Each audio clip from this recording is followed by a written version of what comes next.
നാടാകെ ഇളക്കിമറിച്ച പ്രചാരണങ്ങൾക്കൊടുവിൽ ആവേശ കൊടുമുടിയിലെത്തിയ വടകരയിൽ അതേ ആവേശത്തിലായിരുന്നു ഷാഫി പറമ്പലിന്റെ വിജയം. മണ്ഡലം പിടിച്ചെടുക്കാൻ CPM നിയോഗിച്ച കേന്ദ്ര കമ്മിറ്റി അംഗം KK ശൈലജയ്ക്കും വടകരയിൽ പ്രത്യേകിച്ചൊന്നും ചെയ്യാനുണ്ടായിരുന്നില്ല.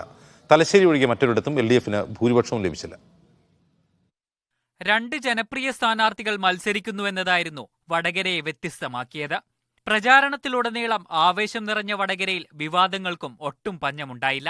KK ശൈലജയ്ക്കെതിരായ സൈബർ ആക്രമണവും ഏറ്റവും ഒടുവിൽ കാഫിർ പ്രയോഗം ഉൾപ്പെടെ തെരഞ്ഞെടുപ്പ് ഗോതയിൽ നിറഞ്ഞപ്പോൾ ഇതൊന്നും വടകരയിലെ ജനങ്ങൾ ഏറ്റെടുത്തില്ല എന്നുള്ളതാണ് തെരഞ്ഞെടുപ്പ് ഫലം സൂചിപ്പിക്കുന്നത്.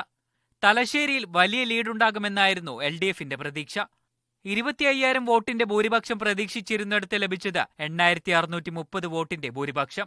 പാർട്ടിയുടെ മറ്റൊരു ശക്തി കേന്ദ്രമായ കൂത്തുപറമ്പിൽ ഷാഫി പറമ്പിലിന് 10,788 വോട്ടിന്റെ ഭൂരിപക്ഷം ലഭിച്ചു. വടകരയിൽ കഴിഞ്ഞ തവണത്തെപ്പോലെ UDF 20,000-ലധികം വോട്ടുകൾ കൂടുതൽ നേടി. കുറ്റ്യാടിയിലും നാദാപുരത്തും ഇത്തവണ ഷാഫി പറമ്പിൽ ഭൂരിപക്ഷം ഉയർത്തി. 23,635 വോട്ട് കുറ്റ്യാടിയിലും 23,877 വോട്ടിന്റെ ഭൂരിപക്ഷം നാദാപുരത്തും ലഭിച്ചു. കൊയിലാണ്ടിയിൽ UDF പ്രതീക്ഷിച്ചതിലും കൂടുതൽ ഭൂരിപക്ഷമാണ് ഷാഫിക്ക് ലഭിച്ചത്.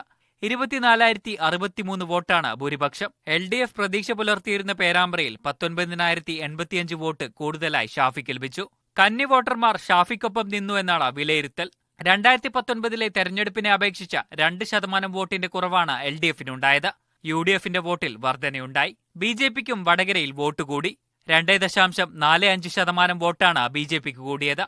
പാർട്ടിയിലെ ഏറ്റവും ജനപ്രിയ നേതാവിനെ നിർത്തിയിട്ടും ജയിക്കാനായില്ലെന്നത് മാത്രമല്ല, കഴിഞ്ഞതിലും 29,000-ലധികം വോട്ടിന്റെ ഭൂരിപക്ഷം UDFന് ലഭിച്ചത് CPMനുള്ളിൽ വലിയ ചർച്ചയാകും.